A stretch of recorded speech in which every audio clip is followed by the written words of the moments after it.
Hace mucho yo quería matematizar a la teoría de la evolución. Es decir, me parecía que habría que hacer una teoría matemática general y abstracta que captura la esencia de la teoría de la evolución de Darwin. Pero no encontraba la forma de hacerlo. Mi primera publicación sobre esto fue en el año 69 y de vez en cuando yo publicaba algo, pero sin encontrar un buen camino. Hace 2 años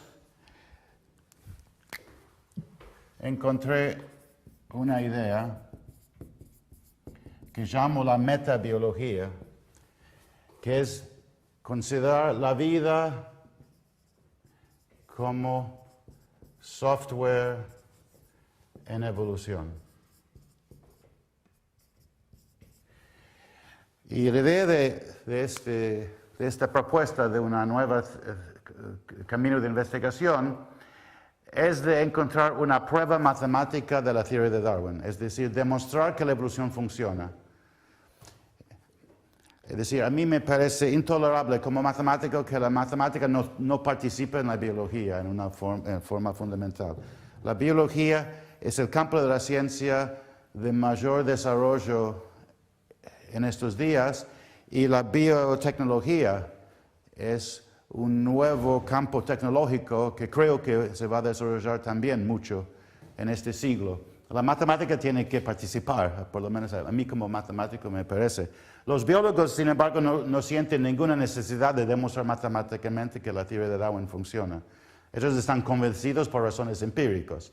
Y estoy de acuerdo, yo no tengo nada en contra de esto. Pero mi punto de vista es pitagórico, que la matemática, si para comprender algo a fondo, busco una teoría, una prueba matemática. Si no, creo que algo nos ha escapado. Otra forma de decir el latente del esfuerzo es decir que estoy tratando de extraer algunas ideas de fondo de la biología y elaborarlos matemáticamente. Quiero encontrar el modelo más simple que yo pueda demostrar, donde yo pueda demostrar que la evolución va a funcionar. Es decir, es una instanciación, un ejemplo lo más simple posible donde demostrablemente la evolución va a ocurrir hacia arriba para siempre. Esto es el propósito. Ahora, esto es la meta y comencé con esta idea hace 2 años, más o menos, dando conferencias en muchas partes sobre este propósito, esta propuesta, incluyendo aquí en Valparaíso, que eso me ayudó mucho a desarrollar las ideas. Pero después de 2 años estaba bastante frustrado porque no encontraba, sentía que algo de este tipo tenía que funcionar, pero yo no lo encontraba. No encontraba algo que realmente caminaba bien matemáticamente. No encontraba una demostración de que la evolución funciona. Logré demostrar algunas cosas en una forma fea, y el camino estaba bloqueado. No llegaba a nada como una demostración de que la evolución funciona en un modelo de este tipo. Pero fines de agosto, o sea, hace ¿cuántos meses? Noviembre, octubre, septiembre. Hace 3 meses tuve un breakthrough que se los voy a explicar, que permite a eso, permite elaborar 2 ejemplos. Tengo 2 ejemplos de un modelo así, en el cual se puede demostrar matemáticamente que la evolución funciona. Y desde el punto de vista matemático es bastante elegante. Entonces uno, encaja. Es decir, en la matemática cuando las cosas se hacen con un esfuerzo y es awkward, ¿cómo se dice? Maladroit, no sé. Es decir, cuando hay que esforzarse mucho para demostrar algo y hay muchos detalles y no encaja bien, uno siente que, bueno, puede ser un buen primer intento, pero uno no entiende bien lo que está pasando. Cuando uno encuentra el punto de vista correcto en la matemática, lo que pasa es que funciona en una forma fácil, básicamente. Y esto es lo que encontré fines de agosto, y estoy usando una teoría que yo llamo la teoría algorítmica de la información, una versión que viene del año 1975, que publiqué en el journal de ACM. Esta teoría se ha desarrollado bastante por mucha gente en los años que siguieron a esta publicación, y me di cuenta que allí tenía todas las herramientas que necesitaba. Entonces ahora voy a empezar a explicar en más detalle. Una forma de decir lo que estoy haciendo es estoy buscando un modelo de juguete, dicen los físicos, de la evolución. Y bueno, voy a empezar con Richard Dawkins. Es una buena forma de empezar. Richard Dawkins tiene un libro, El gene egoísta. Fue su primer libro. Y lo que dice dos cosas interesantes en el libro. Una cosa que dice es que el cuerpo no es lo más significativo. El cuerpo es un truco que usan las genes para reproducirse a sí mismos, para propagarse. A nosotros el cuerpo nos parece muy importante porque aquí estamos, pero de un punto de vista fundamental quizás sería mejor mirarlo de la otra manera. Es un libro deliberadamente provocante. Dawkins era joven en ese momento, es típico de un libro de un joven. Otra cosa que dice, entonces en mi modelo, no me gusta mucho este libro, pero en mi modelo hago lo mismo, es decir, en mi modelo no hay cuerpo, lo único que hay es ADN. Mis organismos son ADN nada más. Es decir, no hay cuerpo. Otra forma de decirlo es siguiendo un libro de Maynard Smith y Zat Marie, que se llama The Origins of Life, los orígenes de la vida. Ellos tienen, al principio, tienen otro libro más técnico, The Major Transitions in Evolution. Esta es una versión más de divulgación posterior. The Origins of Life comienza con una de las cosas al principio, es una discusión de qué es la vida y cómo se define vida. Y ellos dan dos formas de definir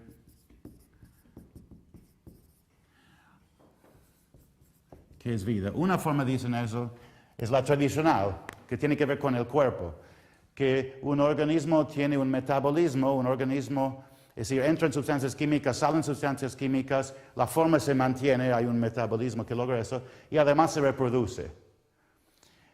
El problema con esta definición es un fuego satisface esa definición. Una llama satisface esa definición, porque la forma es como una cascada. La forma se mantiene entre las sustancias químicas, está la oxidación, salen productos de la oxidación. Puede propagarse un fuego, ¿no es cierto? Puede reproducirse, pero no tiene vida. ¿Por qué? Bueno, le falta algo que no tiene información hereditaria. No hay hereditario. Es decir, un fuego no recuerda sus padres, su papá ni su mamá. Si un fuego prendo un fuego con un fósforo o lo prendo con un encendedor de cigarrillos, el fuego no recuerda eso y esta información no se transmite a los hijos, a los herederos. O sea, un fuego no puede evolucionar. Es demasiado simple, no puede evolucionar, no transmite información, no transmite mucha información a sus descendientes. Otra definición que discuten es que un sistema es vivo si tiene la propiedad de poder evolucionar. Es decir, si la teoría de Darwin se aplica, es decir, si tiene información hereditaria, si hay mutaciones, si hay selección. Y, en otras palabras, en lugar de deducir la teoría de evolución de Darwin, ellos lo toman como la definición de vida. El sistema es vivo cuando esta teoría se aplica a él. Y esto es la definición que estoy usando yo, realmente. Entonces, no hay cuerpo, no hay metabolismo, no hay proteínas. Otra cosa que hay que decir es hablar de evo-devo. Esto es teoría del desarrollo, de la evolución del desarrollo. Desarrollo significa desarrollo del embrión. Este evolutionary development, evo-devo se dice en inglés. Esta teoría en los últimos años se ha desarrollado mucho. Entendemos muy bien ahora que el ADN contiene software digital, instrucciones de cómo construir el organismo, de todo lo que pasa en el desarrollo del embrión. Y se comprende en gran detalle cómo funciona esto. Es bastante increíble. Y el punto de vista de evo-devo, que evo-devo subraya y que Maynard Smith y Zach Marie subrayan, es que esto es software digital. ADN es software digital para construir el organismo. Y en general es software digital para también, después de construido, para que el organismo funcione. O sea, es un programa. Es un lenguaje de programación el ADN. Ahora, yo como matemático tomo esto como mi punto de partida y este idioma de programación, el ADN, es muy poderoso. Genes pueden controlar otros genes. Y hay redes de genes. Entonces, yo como axioma, como postulado, estoy suponiendo que el ADN es un idioma de programación de alto nivel, de tan alto nivel que es universal. Universal es una palabra técnica en la teoría de la computación. El idioma de programación es universal cuando todo algoritmo posible se puede expresar en ese idioma. No hay idiomas más expresivos. Entonces, esto es mi hipótesis en mi modelo, pero no se entiende algunas cosas de cómo funciona el ADN de veras, pero yo no sé si se ha logrado demostrar que es universal. Hay algunos trabajos de teoría de computación que trabajan con computación por ADN y creo que ellos han construido modelos de una máquina universal de Turing. Pero son un poco artificiales desde el punto de vista biológico. Pero en fin, esto lo estoy tomando como una hipótesis. Entonces, en mis modelos lo que tengo es un idioma de... Mis organismos son programas, son software. Organismo es solo ADN, es igual a un programa, es igual a software. No hay cuerpo, es solo el material genético. Y entonces, la idea de la metodología es, en lugar de estudiar, es decir, en la naturaleza, tenemos un software digital del ADN que sufre mutaciones al azar y después la selección natural escoge los más aptos y así funciona la evolución. En mi modelo, en lugar de tener mutaciones al azar del verdadero software que es ADN en la biología, yo trabajo con software artificial, o sea, un idioma de programas escritos en un idioma de programación que inventamos nosotros los seres humanos, un idioma de programación artificial, no el idioma de programación que surgió por sí solo en la biosfera, que es el ADN. Así que yo puedo saber todos los detalles de ese idioma de programación. Yo puedo inclusive inventar idiomas nuevos para usar o aprovechar idiomas de programación ya conocidos. Hay muchos. Eso se ha estudiado mucho en la teoría de la computación. Entonces, la idea de la metodología es, en lugar de mutar a software natural, que es ADN, mutar a software artificial, que son programas software para la computadora. ¿Okay? Esto es la propuesta. Y la esperanza, la razón de hacer esto es que la meta de la metodología son demostraciones, pruebas. Entonces, la idea es, en lugar de meterse con toda la complejidad del ADN, que es realmente espantoso e increíble, y todavía aún no conocido del todo, usar un idioma de programación en el cual comprendemos exactamente cómo funciona todo y ver qué pasa si hacemos mutaciones al azar y hay selección artificial, es decir, hay selección, hay una medida de aptitud y sobreviven los más aptos. Entonces,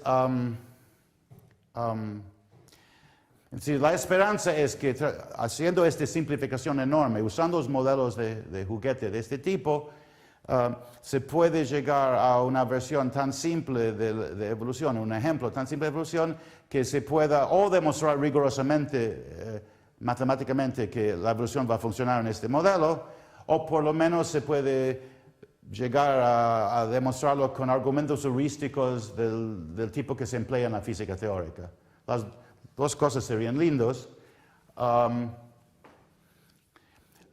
meta de la metodología no es de hacer una simulación detallada de un sistema orgánico. Hay un campo que se llama Systems Biology, que está muy de moda, que sí intenta hacer simulaciones muy detalladas de sistemas biológicos en la computadora, y esto puede ser de gran utilidad práctica, pero no va a ser posible demostrar nada, porque la matemática pura no trabaja bien cuando el planteo es muy complicado. Se pierde. La matemática es un mundo de juguete, que es mucho más simple que el mundo real, donde todo es mucho más confuso. Entonces, Systems Biology puede ser muy útil para simulaciones por computadora, pero no sirve para demostrar que la teoría de la evolución funciona, que los principios básicos caminan. Dar ejemplos de esto.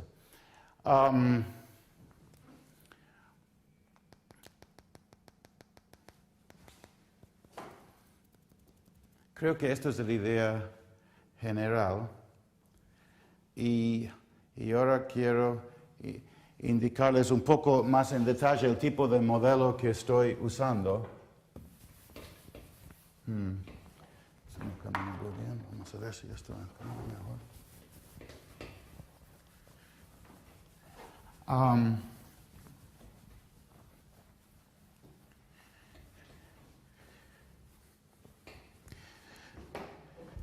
El modelo que tengo es una caminata aleatoria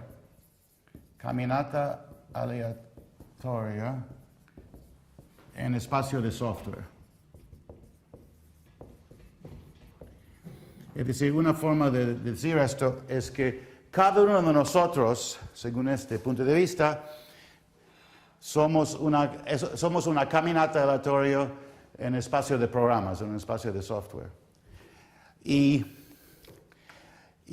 somos software bastante emparchado, bastante complicado. Hay un libro de Neil Shubin que se llama Your Inner Fish, tu pez interior. Y la idea es que mucho del diseño interior del ser humano viene de cuando éramos peces. Y algunas otras cosas quedaron de la época anfibio. Y se emparcha, se hacen los cambios mínimos para conseguir un mamífero y alguien bipedal que camina. Pero adentro hay mucha estructura que quedó modificada de mucho tiempo atrás. Por ejemplo, las orejas vienen del parte del pescado donde entra el agua para respirar.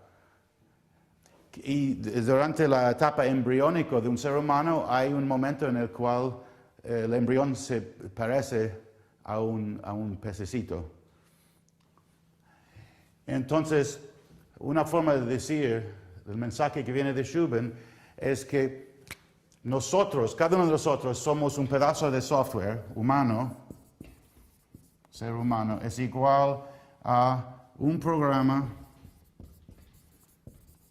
de aproximadamente 1 gigabyte que ha sido emparchado por más que 10 a la 9 años. No sé si algunos de ustedes han trabajado como programador. Yo durante muchos años programaba para ganarme la vida, para IBM, y tengo experiencia con programas grandes. Y continuamente se está emparchando esos programas para tratar de corregir errores o hacer agregar algunas cosas, funcionalidad. Y la razón que se dice emparchándolo es porque realmente lo ideal sería empezar de nuevo, ¿no es cierto? Y hacer algo limpio y prolijo. Pero lo que se hace es se empezó con un cierto diseño y con el correr de los años se vio que no era correcto, que otra cosa había sido mejor, pero no se puede invertir el dinero para empezar de nuevo. Además, hay mucha gente que ya depende de ese software. Y entonces lo que se hacen es los cambios mínimos, que a veces son en parches. A veces el programa no se deja cambiar muy fácilmente y hay que hacer un truco. Y va complicándose y quedándose un programa cada vez más confuso y más difícil de comprender y de seguir emparchando. Y 1 gigabyte hoy en día no parece mucho, pero yo de programador puedo decir, si un solo programador trata de escribir un programa de este tamaño, es realmente monstruoso este tamaño. Y además, se imaginan que en los 50 años que la tecnología de la computación existe, medio siglo, muchos proyectos de software grande como Fortran, el lenguaje Fortran y sus compiladores se complicaron bastante, pero imagínense si se trata de más de 1 billón de años. Si queda algo realmente bastante rococo. Y eso es lo que somos adentro. Ahora, no puede ser un desastre por completo, porque en este caso el organismo muere. Pero es bastante loco lo que está pasando adentro. O sea, es un puro error. Bastante. Sí. Como dijo un biólogo, es mejor no culpar a Dios por este diseño porque no es muy prolijo, ¿no es cierto? Entonces, esto es la idea general de este modelo y ahora de este tipo de modelo. Y para trabajar con esto, yo empecé con una versión muy simple para ver qué pasaba, cómo funcionaba. Y les explico esta versión muy simple.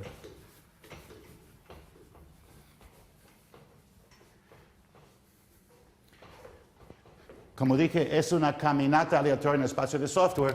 Empiezo con un organismo inicial, muy simple. Hago mutaciones, cambios al azar en el programa.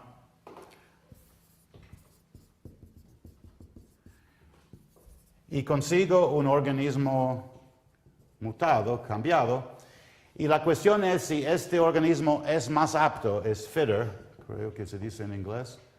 No sé si tiene doble T. ¿Tiene doble T? Es más apto, es mejor que el organismo inicial. Si no es más apto, la mutación fracasa y me quedo con el organismo original. Si es más apto, el organismo nuevo, que es más apto, reemplaza al organismo original. Tengo una población de un solo organismo. Y de esta manera se está haciendo una caminata aleatoria, lo que los matemáticos de la teoría de probabilidad llaman una caminata aleatoria.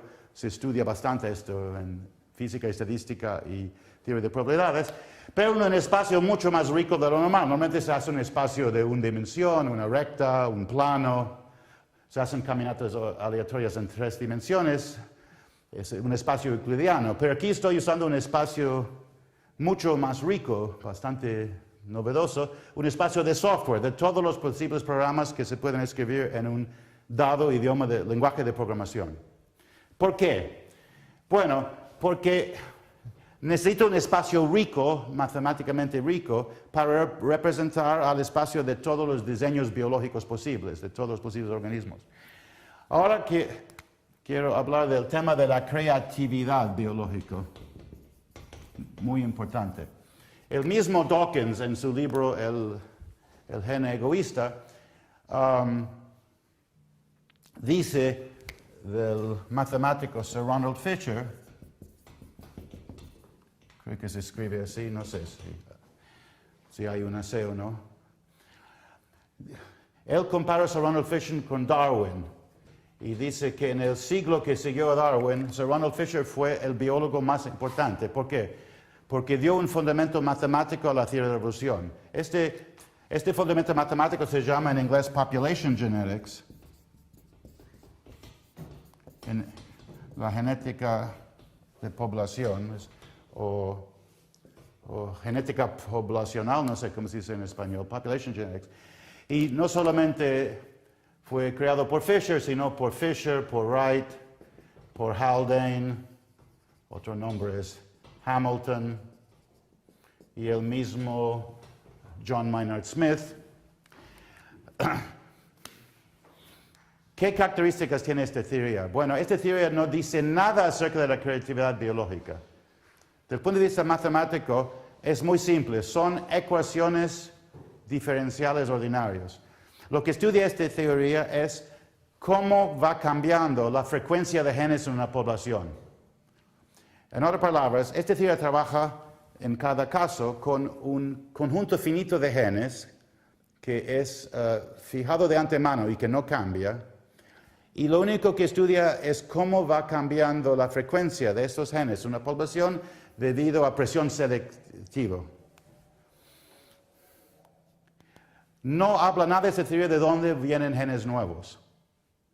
Es decir, la creatividad biológica no cabe dentro de esta teoría. Solamente, es decir, si uno sigue esta teoría, la evolución es cambio de frecuencias de genes, pero no hay creatividad porque no pueden entrar genes nuevos. Esto no está aquí. Ahora, es una teoría muy linda, pero limitada. Entonces, y además el espacio que usa es muy simple. Se asocia a una frecuencia a cada uno de un conjunto finito de genes y se ve cómo esos van cambiando. El espacio que yo estoy usando es un espacio mucho más rico, que es el espacio de software, de programas, de todos los programas posibles en el idioma de programación dado. Y yo creo que esto es el espacio apropiado para discutir la creatividad en la biología, de dónde surgen genes nuevos. Es decir, la evolución hace más que cambiar la frecuencia de genes, crea genes nuevos. Es mucho más rico lo que está pasando en la evolución. Sí, a corto plazo esta teoría se aplica muy bien, pero a largo plazo este tipo de teoría creo que es más relevante. En otras palabras, la decisión matemática fundamental es qué espacio usar para representar al espacio de posibles organismos, de posibles diseños. Y yo creo que un espacio de software es el espacio apropiado. Entonces, volviendo a mi modelo, tengo esta caminata aleatoria en un espacio de posibles organismos, un espacio de software. Y tengo una medida de aptitud, de fitness, y tengo una forma de hacer mutaciones. Entonces, para tener un modelo de este tipo, que es una caminata aleatoria, es una caminata aleatoria que se dice es hill climbing, es la frase en inglés. Significa que va para arriba siempre en aptitud, los organismos son cada vez mejores. Ahora, para hacer un modelo de este tipo hay tres cosas que hay que decidir. ¿Cuál es el lenguaje de programación que usas para representar tus organismos? ¿Cómo haces las mutaciones y con qué probabilidades? Y además, ¿cómo medís fitness? ¿Cuál es la aptitud que cada programa tiene en tu modelo?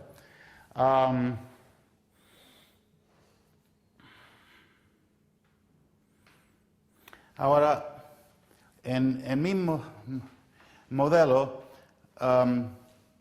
el fitness, la aptitud del organismo lo he escogido de una manera muy simple, que es que cada organismo es un programa que calcula un número entero positivo, sin signo.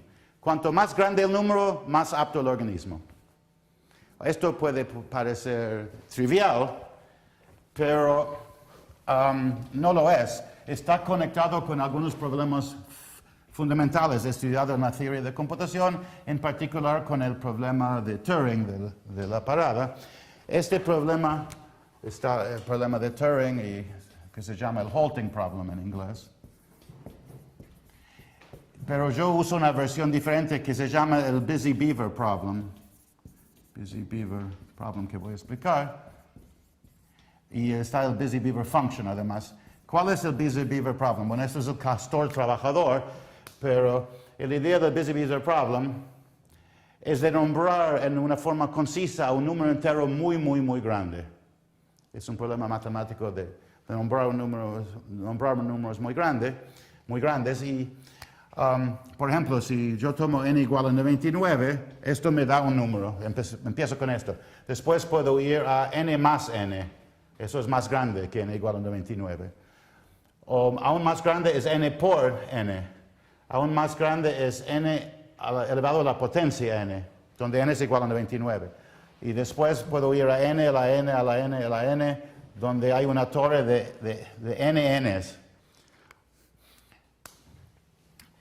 Esto equivale a programas que son simples, pero que producen un número entero monstruosamente grande. Y eso también, este problema es interesante porque requiere creatividad matemática. Es decir, aquí está la creatividad de ir de suma a producto, a exponenciación, a hiperexponenciación. Se puede demostrar que este problema es un desafío que puede aprovechar, en el cual se puede utilizar cualquier cantidad de creatividad matemática. No hay un método general que hace lo mejor posible. Siempre puede superar, uno puede siempre superar a cualquier solución dado al Busy Beaver problem. Siempre hay un método aún más poderoso que logra especificar números mucho más grandes de lo que fue posible anteriormente. Es decir, cada uno de estos, el Busy Beaver problem equivale a un programa que trabaja, produce como resultado un solo número entero sin signo, un entero positivo, y después se detiene y chao, esto es el cálculo. Ok, entonces esto normalmente es la medida de aptitud que tengo. Otra forma de explicar lo que estoy haciendo es que en mi modelo la creatividad biológica está identificada con la creatividad matemática. Mi otra hipótesis fundamental es que ADN es un idioma de programación universal. Otra forma de decirlo es que para lograr que los organismos sigan evolucionando y nunca terminen estancándose, hay que darles un desafío que puede utilizar una cantidad ilimitada de creatividad matemática o creatividad biológica. Y la forma que yo lo hago es dándoles un desafío matemático para el cual es el caso que no existe un método general optimal, sino que siempre hay métodos más ingeniosos que caminan mejor.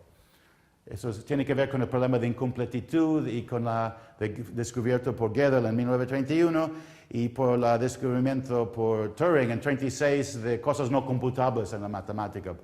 Cuestiones para las cuales no existe un método general que siempre las resuelva, sino que hay que usar creatividad, como dijo Post,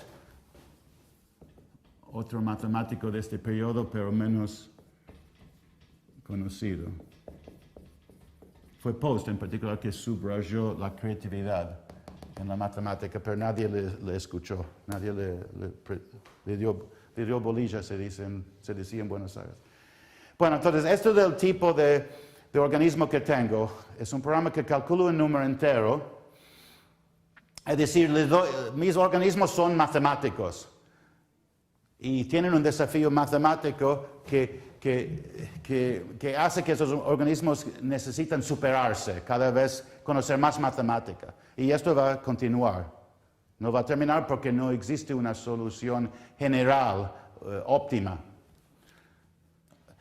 Les doy un desafío a mis matemáticos que puede emplear una cantidad ilimitada de creatividad matemática. Esa es la estrategia. Ahora, otra cuestión, esto ya lo tenía hace 2 años, hasta este punto. ¿Dónde estaba el problema hace 2 años? El problema es qué es una mutación. Eso, desde el punto de vista matemático, era el kit de la cuestión, era el problema esencial. Y durante 2 años trabajé con una noción equivocada, traté de trabajar con una noción equivocada de mutación, que se llama mutaciones puntuales en la biología, point mutations. Estas son mutaciones de muy bajo nivel. El ADN está escrito en un alfabeto de 4 letras, que son los bases en el ADN, A, C, G y T, y una mutación puntual consiste en cambiar uno o más bases contiguos en el ADN, que es muy grande. Esto equivale a hacer un cambio en el binario en el lenguaje de máquina de un programa, cambiando uno o más bits contiguos, por ejemplo, cambiándolos, borrándolos del programa o quizás insertando nuevos bits, una cadenita de bits en un punto determinado en un programa. Estos son cambios de muy bajo nivel lenguaje de máquina, digamos, no lenguaje fuente, no son cambios de alto nivel. Ahora, en la biología resulta que hay mutaciones de más alto nivel, hay una que se llama recombinación, que tiene que ver con mezclar, escoger material genético del padre y de la madre y hacer una nueva combinación. Otra cosa que parece que ocurre, que es una mutación de muy alto nivel que ocurre en la biología a menudo, aparentemente, es de copiar un gen por entero, consiguiendo así una forma de... Es decir, un gen que especifica una proteína, por ejemplo, una enzima. Una vez que uno tiene una copia adicional, bueno, eso puede servir para incrementar la velocidad de síntesis de esta proteína o de esta enzima y conseguir más cantidad más rápidamente, teniendo 2 genes. Pero lo que a veces ocurre es que una de las copias está mutado, se cambia, y entonces yo quedo con la funcionalidad biológica que tenía antes, la enzima original sigue produciéndose, pero lo voy modificando, el organismo sigue funcionando, pero consigo una nueva enzima, una nueva proteína que no existía antes. Ahora, esto si lo hago en un programa de computadora, no en ADN, me da un error de sintaxis. Si yo tengo una subrutina y lo copio y tengo 2 subrutinas idénticas en un programa, esto es un error. Entonces, si yo quiero modelar este tipo de mutación matemáticamente, quizás convenga cambiar las reglas del juego en los idiomas de programación para poder tener una subrutina duplicada y después ir mutando una de las copias. Pero en este momento no he hecho esto. Esto sería la cuestión de buscar idiomas de programación artificiales que estén más cercanas al idioma de programación del ADN, que es una posible línea de investigación dentro de la metabiología, pero aún nada está hecho así. Bueno, entonces empecé con mutaciones puntuales y era un poco difícil de una manera natural asociar una probabilidad con el cambiar uno o más bits contiguos dentro de un programa. Se puede hacer, pero no me gustaba y no lograba demostrar que la evolución funciona tampoco. Logré algunas cosas, pero se veía que no funcionaba. Después de 2 años estaba realmente muy frustrado e inclusive sentía que no tenía derecho de seguir dando conferencias sobre eso porque no salía. Pero, fines de agosto, me di cuenta que hay que usar un concepto de mutación de mucho más alto nivel. En lugar de mutaciones puntuales, trabajar con mutaciones algorítmicas. Es decir, que el breakthrough matemático, es decir, que una mutación es un programa que toma como entrada el organismo y produce como resultado, como salida, el nuevo organismo. Y puede ser cualquier programa, es un algoritmo. Por ejemplo, pero tiene que ser un cambio simple. Es decir, cambiar un bit entre mutaciones puntuales, lo más probable es cambiar una sola base. Cambiar 2 o 3 bases contiguas ya es menos probable y la probabilidad decae exponencialmente. Bueno, de la misma manera, las mutaciones algorítmicas que son más probables son las más simples. Y algunos de ellos son mutaciones puntuales. Pero además hay mutaciones algorítmicas, por ejemplo, un ejemplo sería de invertir cada bit dentro de un programa. Es decir, 0 va a 1, 1 va a 0. Esto es un algoritmo muy simple, es muy fácil de programar eso. Por lo tanto, sería una mutación muy probable, pero es una mutación que cambia todo el genoma. Y yo pensé que es una mutación que no sirve para nada biológicamente. Expliqué esto en la Universidad de Buenos Aires el viernes pasado y un biólogo argentino radicado en España me dijo, no, hay virus que hacen eso, aparentemente. No me explicó nada más, pero fue interesante que él dijo que a él no le parecía que una mutación de este tipo fuera algo totalmente imposible desde el punto de vista de la biología. Ahora,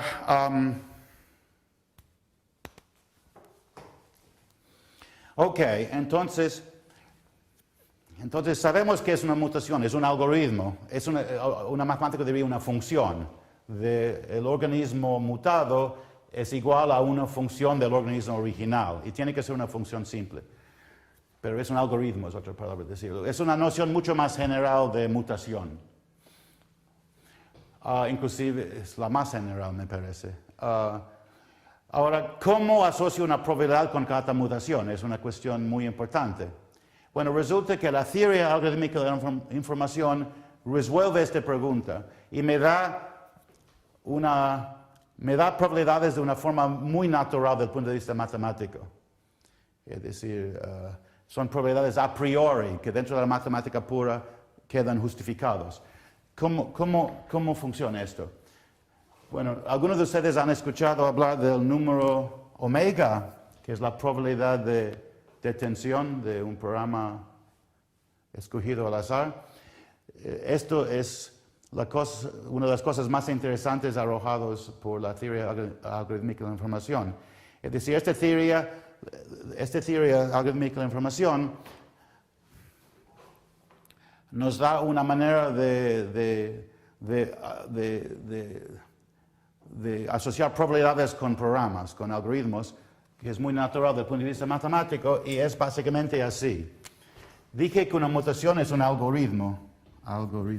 Es un programa que toma como entrada el organismo y produce como salida el organismo mutado. Si este programa tiene n bits, la probabilidad asociada es 2 a la menos n. O sea, la mutación, el algoritmo, es un programa que produce el organismo mutado a partir del organismo y cada bit de este algoritmo, de este programa, se escoja mediante, echando una moneda equilibrada al aire y viendo si sale cara o seca. Ahora, para que esto funcione matemáticamente, porque la suma total de todos los posibles programas tiene que ser menor o igual que 1, los programas tienen una propiedad que se llama,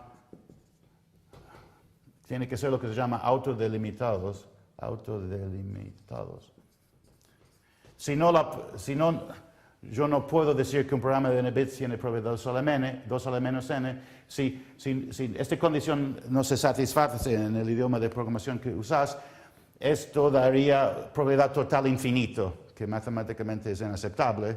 Entonces, para que la probabilidad esté bien definido, básicamente se dice que los programas son autodelimitados, quiere decir que ninguna extensión de un programa válido es un programa válido, o que la computadora lee el programa bit por bit y se da cuenta dónde detenerse sin necesitar un símbolo especial diciendo fin de programa.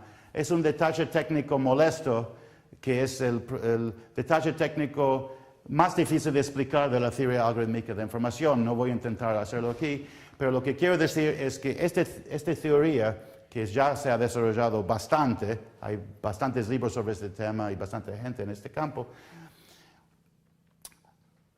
muestra cómo asociar probabilidades a programas. Así lo hace funcionar muy bien. Y además, el resultado importante de esta teoría es que resulta que las probabilidades que se consiguen no dependen demasiado del idioma de programación escogido. Eso es importante.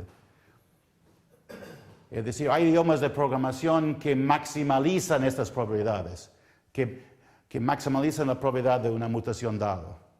Es decir, son los más naturales para usar para medir estas probabilidades.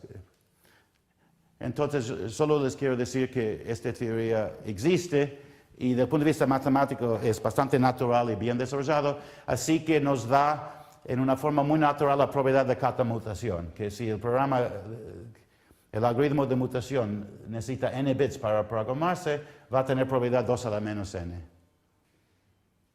Porque cada bit del programa es resultado de caros secas. Entonces n bits tiene probabilidad 1 sobre 2 a la menos, 1 sobre 2 a la n. Bueno, entonces esto ya es... Y además, como idioma de programación, tomo el lenguaje de programación universal que se usa en la teoría algorítmica de la información, que maximaliza estas probabilidades. Esos son los idiomas de programación más expresivos y son los que se usan en esa teoría para definir estas probabilidades algorítmicas. Además, son los idiomas de programación que tienen los programas más concisos.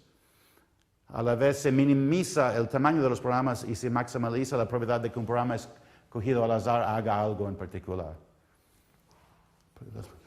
Porque si el programa es más pequeño, esta probabilidad va a ser más alta. Un programa de un bit tiene probabilidad 1/2. Uno de 3 bits tiene probabilidad 1 sobre 8. Entonces un programa pequeño corresponde a una probabilidad alta de esta mutación. ¿Ok? Entonces, esto es el planteo, idioma de programación universal escogido por esta teoría que maximaliza las probabilidades, mutación escogido al azar, bit por bit, y organismo nuevo que tiene que calcular un número entero más grande. Hay un detalle más desde el punto de vista matemático que tengo que confesar, que oráculos, es un tema un poco molesto, oráculos.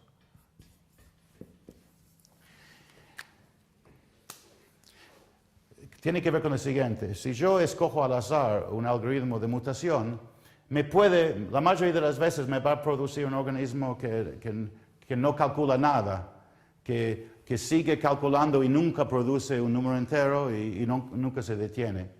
Es decir, el organismo mutado puede... Entonces, yo quiero saber si el organismo mutado es más apto que el organismo original. Para esto tendría que correr el programa y ver si calcula un número más grande. Pero esto puede requerir un tiempo infinito, porque nunca calcula nada. Y por lo tanto, realmente no se puede hacer este proceso en la práctica, es totalmente teórico. Si yo necesito realmente hacer esto, yo necesitaría un oráculo. No hay un algoritmo para determinar si el organismo mutado es más apto que el organismo original. Entonces, esta teoría es un poco idealizado.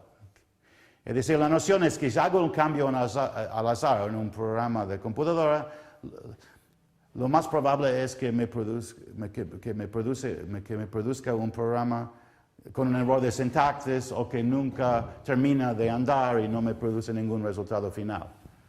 Y entonces tengo que evitar quedar colgado así, esperando un número. También puede ocurrir esto con la mutación. Puede ser que una mutación nunca me da un organismo mutado, porque entro en un cómputo que nunca se detiene. Entonces, yo elimino esta posibilidad por definición. Es decir, esas mutaciones no se toman en cuenta porque no producen organismos mutados.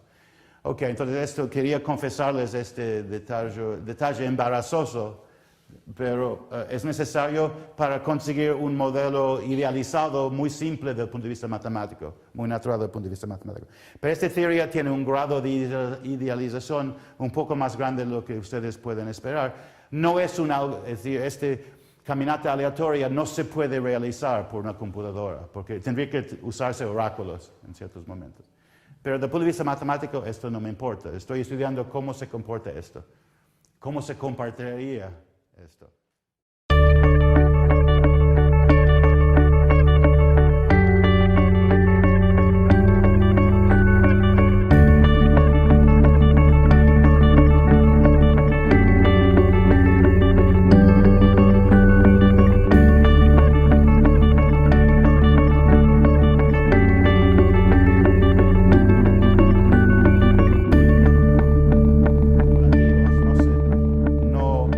No se apoyan en el organismo anterior, sino que básicamente ignoran el organismo y escogen al azar el nuevo organismo. Este tipo de juego sería lo que se podría llamar una búsqueda exhaustiva, en el cual se está tratando de cubrir el espacio de todos los posibles organismos, pero sin ninguna inteligencia, porque no es cumulativo. Yo me olvido cuál fue el organismo anterior y escojo el próximo organismo al azar, según las propiedades dadas por esta teoría. En este caso se llega a Busy Beaver de n en un tiempo que crece básicamente exponencialmente en n, porque para mirar todos los posibles programas de n bits y ver cuál produce el resultado más grande, hay 2 a la n posibilidades. Así que aquí para tener n bits de creatividad necesito un tiempo exponencial en n, porque es una búsqueda exhaustiva. Es totalmente sin inteligencia este proceso. Aquí, yo, el matemático, escogiendo la mejor mutación cada vez, yo llego a Busy Beaver n como fitness, a n bits de creatividad matemático en un tiempo que aproximadamente n, lineal en n. Así que hay 2 extremos. Esto es lo mejor posible y esto es lo peor posible, esencialmente. Ahora, ¿qué es lo que realmente ocurre en este modelo? Que ni es una búsqueda exhaustiva sin inteligencia, y donde las mutaciones van a ocurrir al azar, no escogidas de la mejor forma posible para que el fitness incremente rápidamente. Bueno, resulta que se va a llegar a Busy Beaver de n, a un número entero de este tamaño muy, muy grande, que crece más rápido que cualquier función computable. Va a ocurrir n bits de creatividad matemática en un tiempo que está básicamente entre n cuadrado, crece como entre n cuadrado y n al cubo. Así que esto es mucho más rápido que una búsqueda exhaustiva, pero no es tan rápido como escoger las mutaciones de mejor forma posible. En lugar de n bits de creatividad biológico o matemático en un tiempo que crece linealmente n, se va a requerir un tiempo que requiere del orden entre n cuadrado y n al cubo. Esto es sorprendentemente rápido, me parece. Esto es el resultado importante, no esto y esto. ¿Y cómo se demuestra eso? Bueno, no sé si tiene sentido aquí tratar de explicar la prueba de este resultado. ¿Qué te parece, Virginia? ¿Tiene sentido tratar de hablar del número de omega y cómo funciona esto? Bueno, quizás no se va a entender del todo, pero voy a tratar de decir cómo se demuestra esto, que funciona la evolución. Entonces, esto es evolución al azar, pero en forma cumulativa. Al azar, no con inteligencia. Y quiero decir que búsqueda exhaustiva no es lo que hace la biología. El tiempo es demasiado grande. Es decir, si se mira el espacio de todos los posibles genomas del tamaño del humano, nosotros tenemos 3 por 10 a la 9 bases y hay 4 bases. Así que el número total de posibles ADNs de este tamaño, nuestro tamaño, es esto. Este número es monstruoso, es una exponenciación iterado. y todo el tiempo, la existencia de la Tierra es del orden de 10 a la 9 años. Y a pesar de que se puede utilizar toda la superficie de la Tierra, es un cómputo en paralelo, este número es monstruosamente grande. Solamente se ha podido explorar una porción infinitesimal del espacio de todos los diseños biológicos posibles. Es decir, que la búsqueda exhaustiva no es lo que hace la naturaleza. Sería un proceso sin inteligencia, además. Los físicos dicen que la evolución no es ergódico. Ergódico significa cubrir el espacio de todas las posibilidades. Y la biología no hace eso.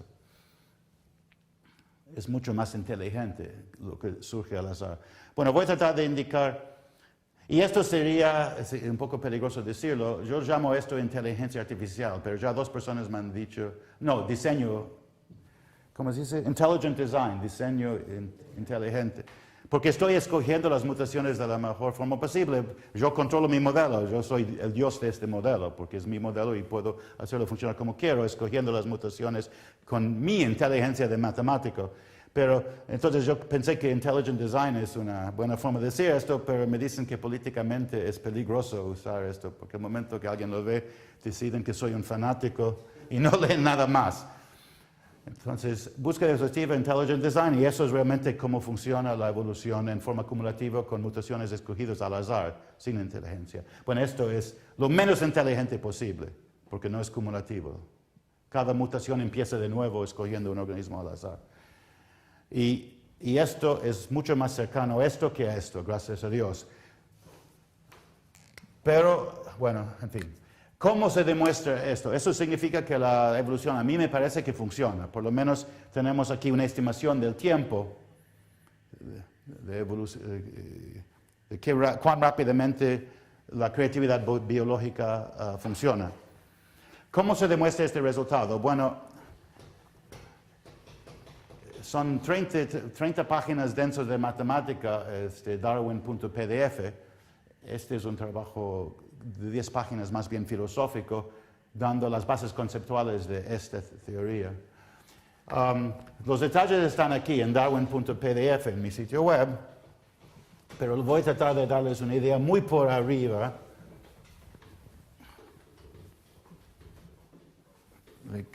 de cómo funciona la demostración de que la evolución transcurre en un tiempo así.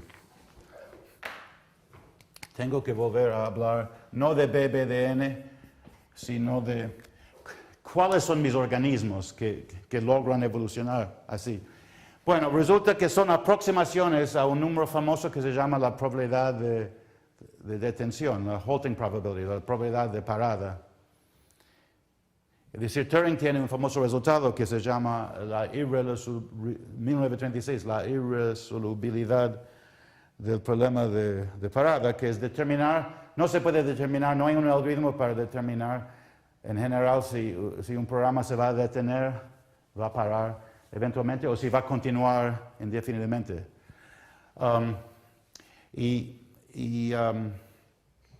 Una de mis contribuciones a la teoría algorítmica de información, del cual soy uno de los fundadores, es de transformar el problema de Turing del halting problem en el halting probability. Es decir, si uno escoge al azar un programa y uno pregunta cuál es la probabilidad de que va a parar, la probabilidad de detención, este número omega sería 1 si todos los programas eventualmente se detienen, paran, y sería 0 si ningún programa va a parar. Y la verdad es que no es cierto en ninguno de los dos casos extremos, la probabilidad está entre 0 y 1, y este número, el valor numérico de este número, si uno lo escribe en base 2, en binario, tiene la propiedad muy sorprendente de que no tiene ninguna estructura. El valor numérico es algorítmicamente irreducible, no se puede comprimir. Sí, tiene complejidad irreducible. Es decir, parece completamente al azar o aleatorio, sin estructura, a pesar de tener una definición matemática muy simple, la probabilidad de detención. Sí, es un lugar en la matemática pura donde las verdades matemáticas que son siempre necesarias parecen contingentes o accidentales. Es un lugar donde es una simulación perfecta dentro de la matemática pura del azar. La matemática pura no tiene verdades, verdades contingentes o al azar, porque todas las verdades son lógicamente necesarias en la matemática pura. Pero es una perfecta simulación, parece ser. La definición matemática es simple, cada bit está determinado por esa definición, pero no se puede saber. Es un número maximalmente no computable. Es un lugar donde la verdad matemática no tiene estructura alguna que nosotros podemos comprender. El número omega. Bueno, este número resulta ser los organismos que aparecen por evolución natural en este modelo. Son aproximaciones a esta probabilidad. Es decir, básicamente el organismo, la forma que va resolviendo mejor y mejor el Busy-Beaver problem, la forma que va nombrando números enteros, la mejor forma de nombrar números enteros muy grandes es sabiendo el valor numérico de la probabilidad de tensión. Si yo sé n bits de esta probabilidad de tensión, yo puedo usar esto para calcular la función Busy-Beaver de n. Es decir, sabiendo n bits de este número, yo puedo determinar para cada programa de hasta n bits si se detiene o no. Y entonces puedo correr todos los que se detienen y puedo determinar cuál calcula el número entero más grande y eso me da Busy-Beaver de n. Así que saber n bits de la probabilidad de tensión o de parada es equivalente a conocer el número entero más grande que puede ser calculado por un programa de n bits. Son versiones equivalentes, con cosas equivalentes. Y estos son mis organismos. Resulta que mis organismos son cotas inferiores al valor de omega. Esos son mis organismos que son cada vez mejores, que cada vez tienen un número de bits correctos mayor. Y el número de bits que yo consigo, aquí estoy consiguiendo mis organismos, este proceso ideal de evolución, donde escojo cada mutación en la mejor manera, me consigue n bits de la probabilidad de tensión en un tiempo n. Es decir, el tiempo es el número de mutaciones que se trataron. Aquí el número de mutaciones es del orden entre n cuadrado y n al cubo, y estoy consiguiendo n bits de la probabilidad de tensión. Y aquí todo es mucho más lento. Así que fue una sorpresa para mí encontrar que este proceso de evolución al azar, este modelo, lo que produce es un viejo amigo mío que es el número omega.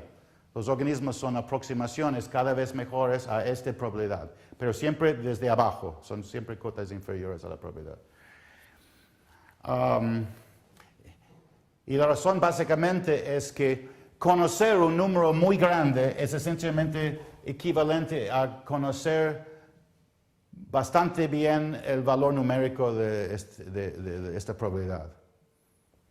Esa es la idea general de por qué está funcionando todo esto. Y después resulta, bueno, ¿cuál es un proceso rápido para determinar el valor numérico? Hay una cierta mutación que consiste, entonces, básicamente, ¿cuáles son mis organismos? Bueno, un organismo tiene un prefijo, voy a explicar lo que hace, después tiene una cota inferior, rho, menor que omega, el valor numérico está aquí, esta parte es constante, no cambia, esta parte va siendo cada vez mejor, con un número de bits cada vez más bits correctos, y lo que hace el prefijo es convertir esta aproximación en un número muy grande.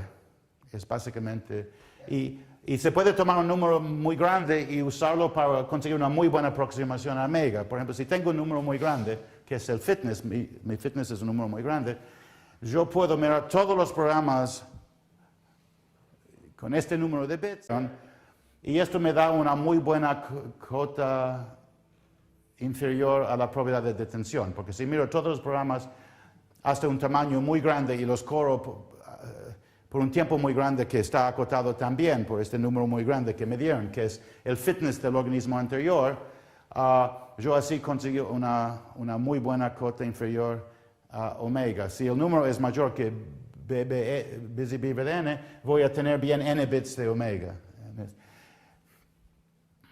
O sea, ¿cuáles son las mutaciones que demuestran esto?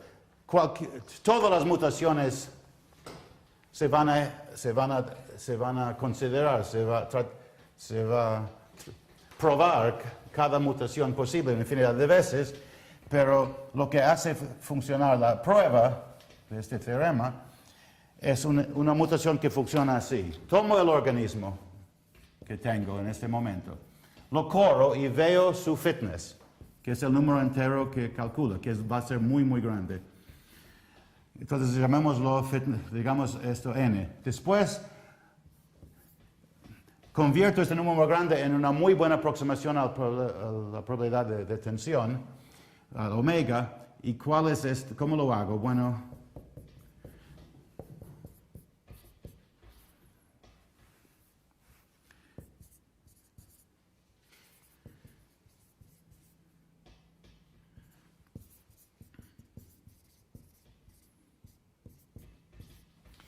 es decir, corro el organismo, me da un número muy grande, que es su fitness. Con este número considero todos los programas con hasta este número de bits, que es este fitness, que es un número muy, muy grande, y cada uno de esos programas, va a haber 2 a la n de estos programas más o menos, lo corro un tiempo hasta n, para ver si se detienen o no. Y después, para cada, esto se puede hacer, esto es un algoritmo que funciona, es lento pero funciona. Y cada programa que se detiene contribuye 1 sobre 2 a su tamaño en bits, a la probabilidad de tensión. Es una conta inferior a omega.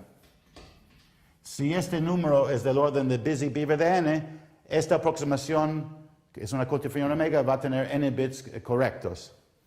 Y entonces tengo, este lo llamo rho, esta aproximación, esta conta inferior a omega. Ok, entonces convertí el organismo anterior, tomé su fitness y lo convertí en una muy buena aproximación a omega. Fíjense que, ok. ¿Y después qué hago? Bueno, la mutación consiste en ¿qué? Incrementar la cota inferior.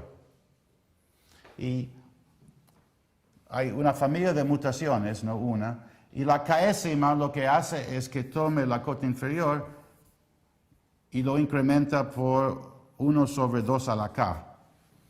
Es decir, esto no parece bien así.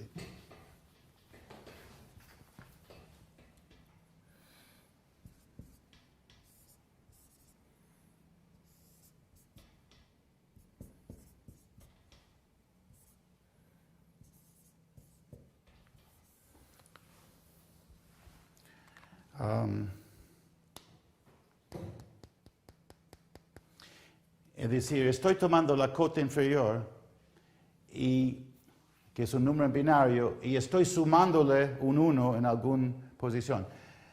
Otra forma de decirlo es, bueno, estoy tratando de determinar el valor de este número, y lo hago por bisección.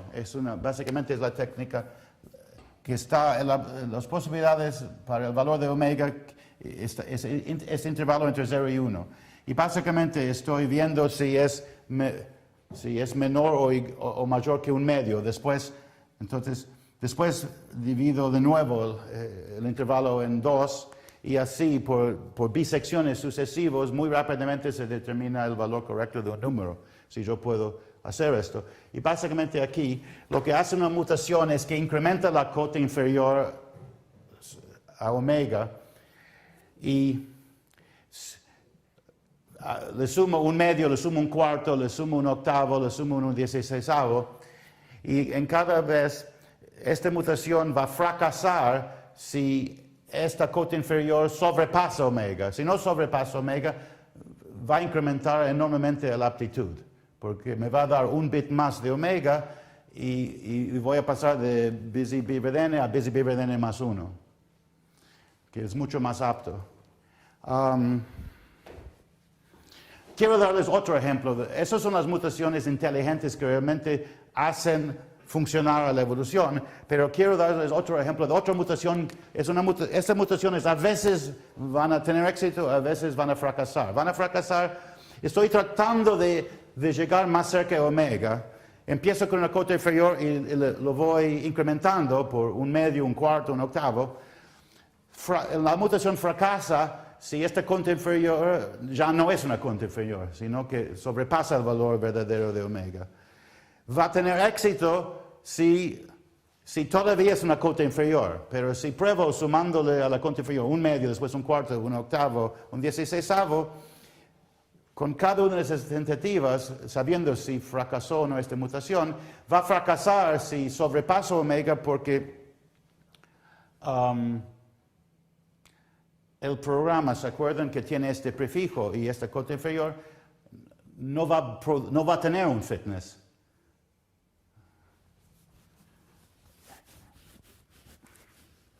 Lo que hace este programa es que más o menos me dice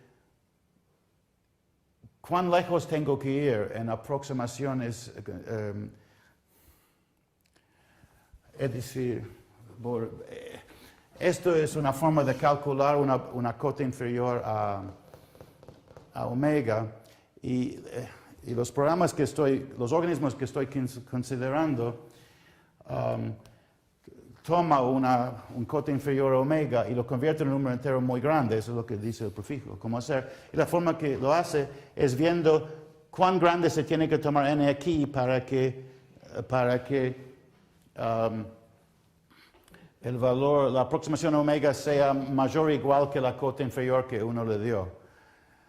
En fin, no expliqué eso muy bien. Es una idea simple, explicado en más detalle aquí.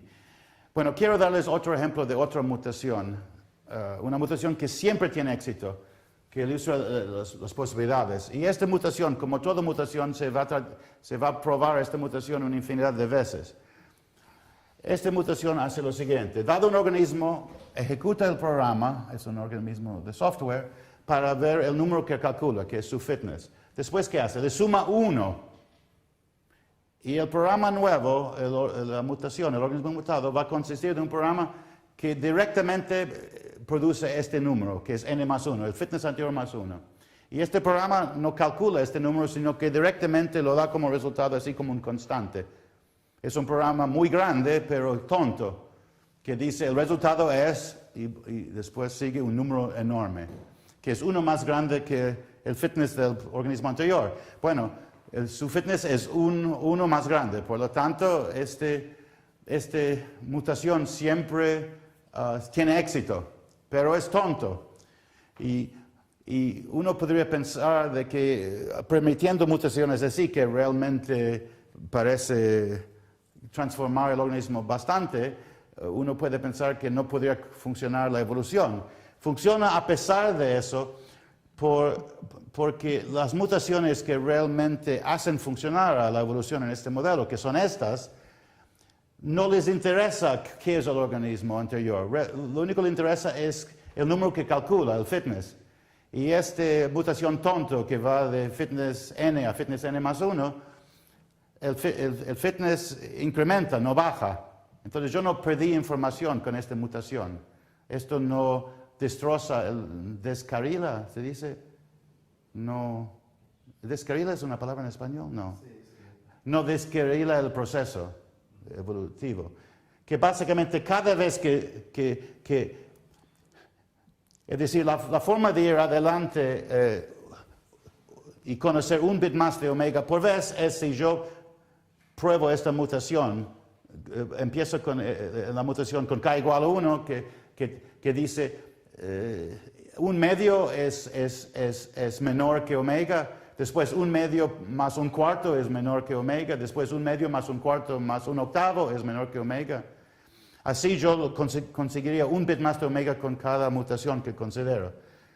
Pero esto es el caso del diseño inteligente, digamos, que yo, el matemático, escojo las mutaciones de la mejor forma. Pero lo que realmente va a ocurrir es las mutaciones que escogen al azar. Entonces, va a funcionar, el resultado es que sí, pero un poco más despacio. ¿Por qué? Porque Básicamente lo que interesa es el tiempo promedio para probar la mutación en el cual sumo un medio a la cota inferior a omega. Después de eso va a venir un momento en el cual, si eventualmente cada mutación se prueba una infinidad de veces, eventualmente se va a probar sumándole un cuarto. Después eventualmente se va a probar sumándole un octavo. Idealmente va a ser la próxima mutación, pero si lo escojo al azar, eventualmente también se va a llegar a eso. Solo que va a tardar más tiempo. Entonces la cuestión es cuánto tiempo tarda. Bueno, la teoría algorítmica de la información me dice cuál es la probabilidad de cada una de estas mutaciones, el que suma un medio, un cuarto, un octavo. Y básicamente el resultado es que la probabilidad del késimo caso, en el cual estoy probando sumándole 1 sobre 2 acá a la cota inferior omega, tiene una probabilidad mayor que C sobre M sub K. La probabilidad de la mutación M sub K es mayor o igual que C sobre N logaritmo de N al cuadrado. Por lo tanto, el tiempo promedio estimado que tengo que esperar hasta probar la mutación M sobre K, el tiempo esperado para eso va a ser el recíproco de eso. Va a ser un tiempo que crece como N por logaritmo de N al cuadrado. Entonces, para probar M sub 1 al azar, va a ser un tiempo del orden de N sobre logaritmo de N al cuadrado con N igual a 1. Después, si sumo esto con N igual a 2 y si sumo esto con N igual a 3, esta suma me va a dar el tiempo promedio estimado que voy a tardar hasta que, es decir, lo hago con N igual a 1, 2, 3 hasta K, N igual a K. Y esta suma me da el tiempo que lleva a tener bien K bits de omega. Y entonces, ¿cuál es la suma de esto? Bueno, la suma de C por N por logaritmo de N al cuadrado por N con N igual, menor o igual que K es básicamente del orden de K por logaritmo de K cuadrado por logaritmo de K al cuadrado. Y entonces está, por lo tanto, entre K cuadrado y K al cubo. Esto crece más rápidamente que K al cuadrado, pero crece menos rápidamente que K al cubo. Y esto es como se estima el tiempo que me va a llevar conseguir K bits de omega en mi organismo. Y eso es el tiempo que lleva a llegar a Busy Beaver de K, que es el número más grande que se puede nombrar con un algoritmo de K bits. Entonces, eso es más o menos cómo funciona la prueba. Ahora, entonces, esto fue una vista rápido de más o menos qué es lo que tengo en este momento. Yo tengo otro modelo. Es decir, esto es desde el punto de vista matemático, esto está bastante bonito. Pero una cosa, y hay una prueba de que la evolución funciona con cierta velocidad aquí, que es bastante rápido, funciona bastante rápido, y mis organismos inclusive son un viejo amigo, que son aproximaciones a este número, que ya es bastante conocido. Así que esto está bien, pero una cosa que no me gustó con todo eso es que una de mis metas con estas teorías metabiológicas era de mostrar que la estructura jerárquica tiene que aparecer espontáneamente por la evolución por selección natural. Es decir, su estructura jerárquica es algo que salta a la vista en la biosfera, ¿no es cierto? Es una de las características más evidentes de los organismos biológicos, que nuestro cuerpo tiene estructura jerárquica. En mi modelo tendría que ser el programa que tiene estructura jerárquica. El organismo es un programa. Con este modelo no puedo demostrar que va a haber estructura jerárquica porque el prefijo es un programa, pero es fijo, y el resto es un constante numérico, que es una cota inferior a omega. Entonces, en este proceso no incrementa la estructura jerárquica. Pero cambiando el modelo un poco, se puede llegar a obtener estructura jerárquica por un proceso de este tipo, y lo que hago es que bajo el nivel del lenguaje, el poder del lenguaje de programación. En lugar de usar un lenguaje de programación universal, los que usan la teoría algorítmica de la información, lo que hago es uso un idioma de programación menos fuerte, de un tipo que se llama primitive recursive, un idioma de programación recursiva primitiva. Es un idioma de programación en el cual todo programa se detiene. No puedo tener un loop, un lazo que nunca termina. Es básicamente como el nombre de este idioma de programación es Loop Programming Language. Es básicamente Fortran, no sé si se acuerdan de Fortran. Es un idioma de programación en el cual cada vez que entro en un loop, yo sé en el momento que entro cuántas veces se va a ejecutar el loop. Y por lo tanto, esos programas siempre se detienen y yo puedo saber inclusive el tiempo de antemano que puede tardar un programa. Esos son idiomas de programación menos poderosos que los idiomas de programación universal, pero allí no se necesita un oráculo para saber si el programa se detiene o no. Bueno, si restringo el idioma de programación y mi fitness es el número que calculo, bueno, en lugar de usar el fitness como número que calcula, uso esos programas para calcular una función, como n al cuadrado, n al cubo, n al n, y el programa es más apto si calcula una función que crece más rápidamente. En lugar de calcular un solo número, calcula una función, como n al cubo o n a la n. Y escojo mis mutaciones al azar en la forma algorítmica como en el modelo que ya expliqué. En ese caso, consigo demostrar que el grado de anidamiento de los loops en los programas va a incrementar indefinidamente. Es decir, la estructura jerárquica en el ADN del organismo aparece espontáneamente y va incrementando por evolución al azar. Ok, entonces, ¿qué tenemos aquí? Bueno, tenemos, yo creo, indicaciones de que este camino metabiológico puede llegar a caminar, que hay algunos ejemplos que muestran que matemáticamente funciona. Es decir, ¿cuál es la idea de la metabiología de nuevo? ¿Se acuerdan que Darwin se inspiró en la analogía, en la metáfora, en comparar evolución por selección artificial, por criaderos, por ganaderos, con evolución natural, por la naturaleza, debido a malthus, a restricciones en los recursos disponibles? Es decir, el número de organismos incrementa exponencialmente, pero los recursos no. Y mi modelo también es una analogía entre algo natural y artificial.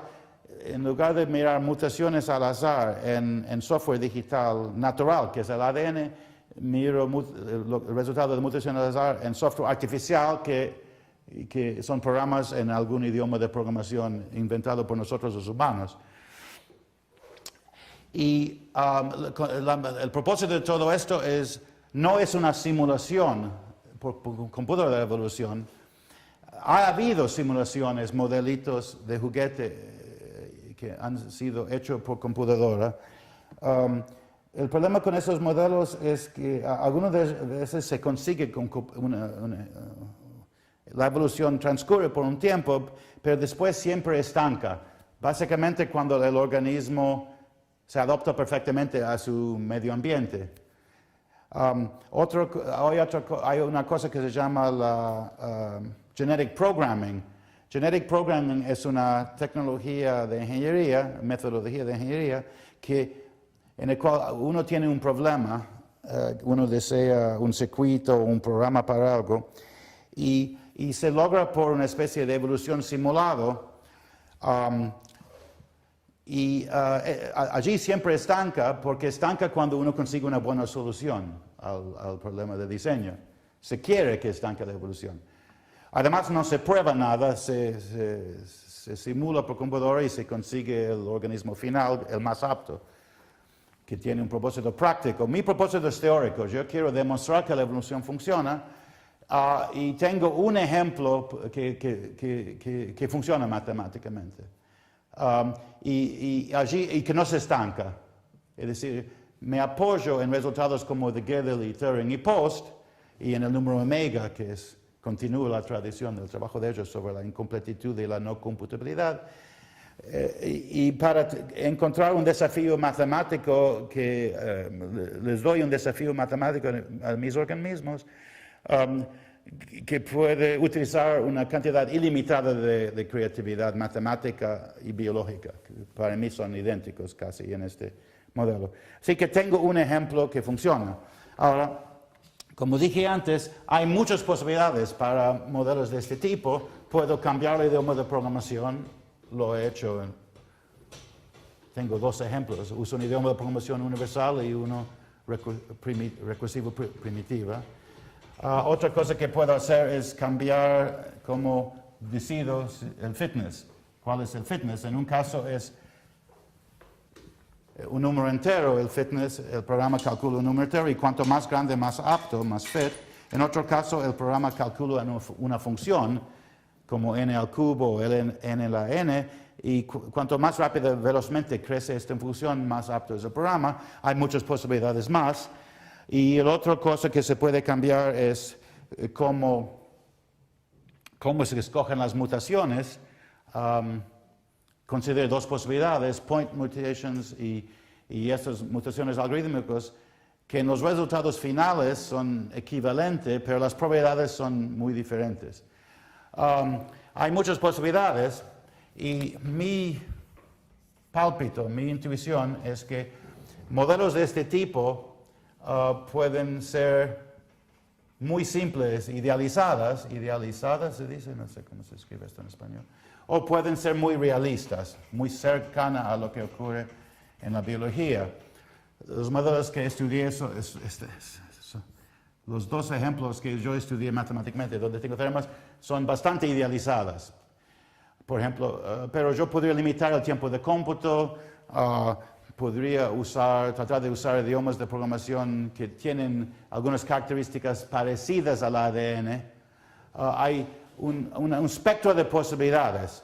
Si limito el tiempo de ejecución de los programas que son mis organismos, creo que conseguiría ejemplos más cercanos a lo que ocurre en la biología. Es mi impresión. Pero mi impresión es que si quiero teoremas elegantes, si quiero poder probar muchas cosas, los modelos van a tener que estar bastante idealizados. Modelos más realistas a lo que realmente ocurre en la biología, por ejemplo, limitando el tiempo de cómputo de los organismos software, yo creo que se podrá hacer quizás simulaciones por computadora de evolución del comportamiento de esos sistemas, pero va a ser difícil demostrar, caracterizar matemáticamente el comportamiento, es decir, demostrar qué es lo que está pasando. Es decir, lo que ocurre normalmente en la matemática pura es para conseguir pruebas matemáticas hay que idealizar la situación. Cuando se trabaja con cosas mucho más detalladas y realistas, se pueden hacer simulaciones por computadora, eso es lo que hace Systems Biology, pero probar cosas es demasiado difícil, es imposible en general. Es decir, John Maynard Smith tiene un comentario sobre esto en este libro, y él dice que uno podría pensar, él es un biologista matemático, porque él empezó como ingeniero aeronáutico y conocía bastante física, y decidió cambiar a la biología, y cuando empezó se dio cuenta que los biólogos no sabían mucho de matemática porque hizo un trabajo en el cual apareció una derivada y el editor de la revista dijo, bueno, ¿por qué no se cancelan las dos Ds?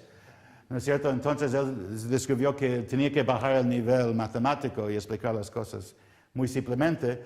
Entonces un día él tenía un laboratorio, un departamento de biología en Sussex, en la Universidad de Sussex, Y un día vino alguien de visita, trajeron a alguien a su departamento, un hombre extraño, y dijeron a Maynard Smith, bueno, mostrarle a este señor el trabajo que está haciendo en este departamento. Entonces Maynard Smith lo trató como trataba a los otros biólogos, y después de que se fue, preguntó quién era este señor. Le dijeron, era Alan Turing, el famoso matemático. Entonces Maynard Smith se quería pegar un tiro porque le habló a Turing como si Turing no supiera nada de matemática. Bueno, entonces lo que dice Maynard Smith es que uno podría pensar que haciendo un modelo matemático de alguna situación biológica, uno tiene que ponerle todos los detalles realistas posibles. Pero esto, él dice, siempre fracasa, porque primero que si el único resultado es confusión, porque solo los modelos simples se pueden entender cómo se comporta. Además, con un modelo suficientemente complicado se puede conseguir cualquier comportamiento casi.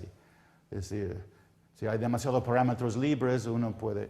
Otra forma de decirlo esto hay un trabajo de Jack Schwartz, un ensayo muy provocador, que es la influencia perniciosa de la matemática en la ciencia, The Pernicious Influence of Mathematics on Science, en el cual Schwartz dice que la matemática es muy single-minded, es decir, single-minded no sé cómo se dice en español.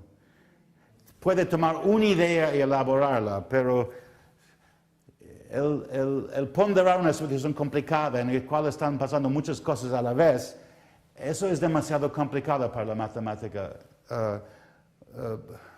pura. Se confunde la matemática, hay una expresión combinatorial, él lo expresa mucho mejor. O sea, como saben los físicos teóricos, por ejemplo, en física de estado sólido, condensed matter se dice hoy en día, los modelos de ellos saben que ayuda muchas veces un modelo simplificado para más o menos ver cómo se comporta un sistema físico. Y ellos lo llaman toy models, pero un modelo de juguete, pero eso no significa que no vale nada, es un elogio, no es una crítica. Cuando un físico teórico habla de un toy model, eso está bien. Bueno, yo tengo aquí un toy model de evolución, es decir, traté de encontrar la situación más simple en la cual puedo demostrar que la evolución funciona, lo mínimo necesario.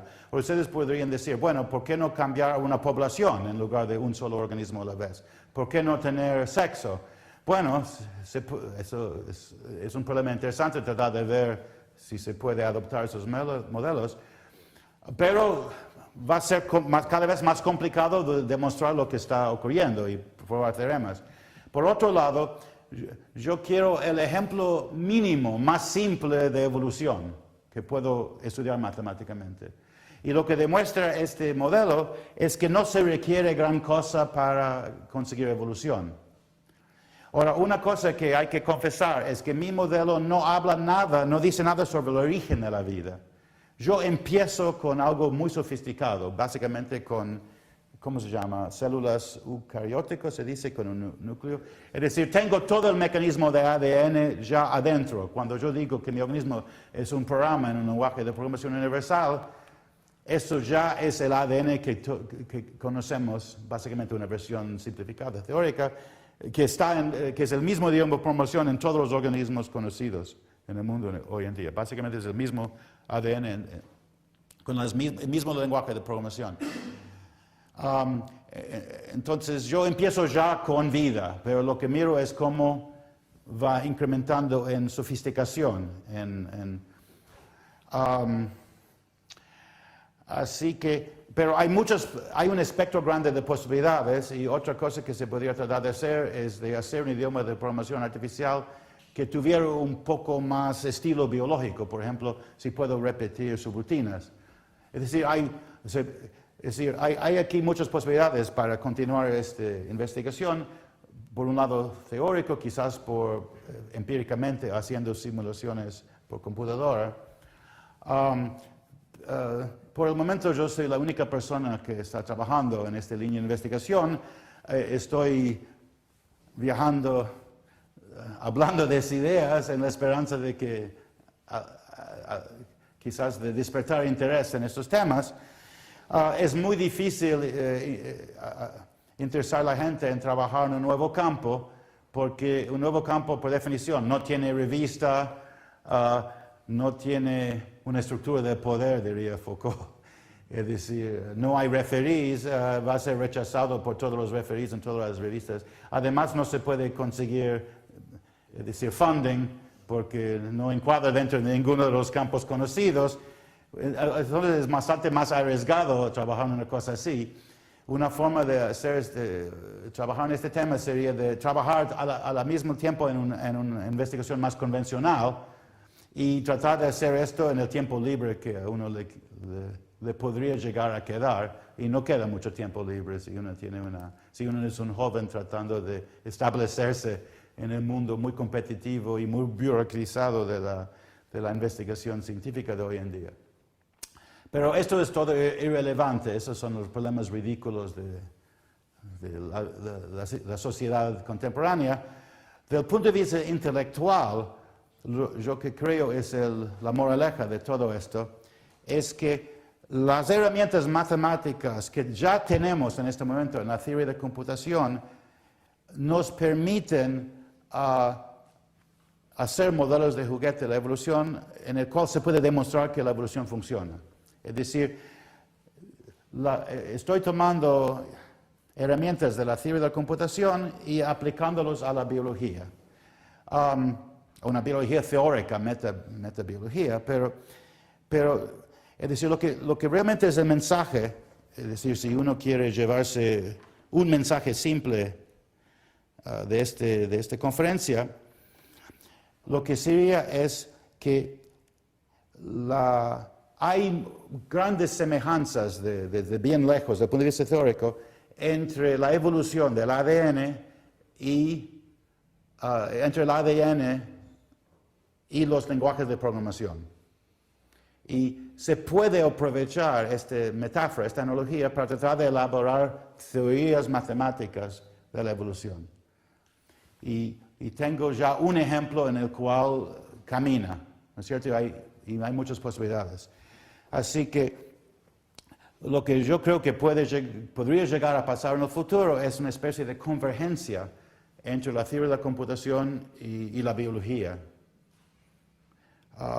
El hecho de que la gente habla de computer viruses es otro ejemplo de esta metáfora, de esta analogía. Pero se puede aprovechar para tratar de elaborar teorías matemáticas de la evolución. Esto es más o menos mi mensaje final. Muchas gracias por permitirme hablar de eso. Y si hay preguntas o comentarios, con mucho gusto, así que los voy a tratar de responder. Muchas gracias.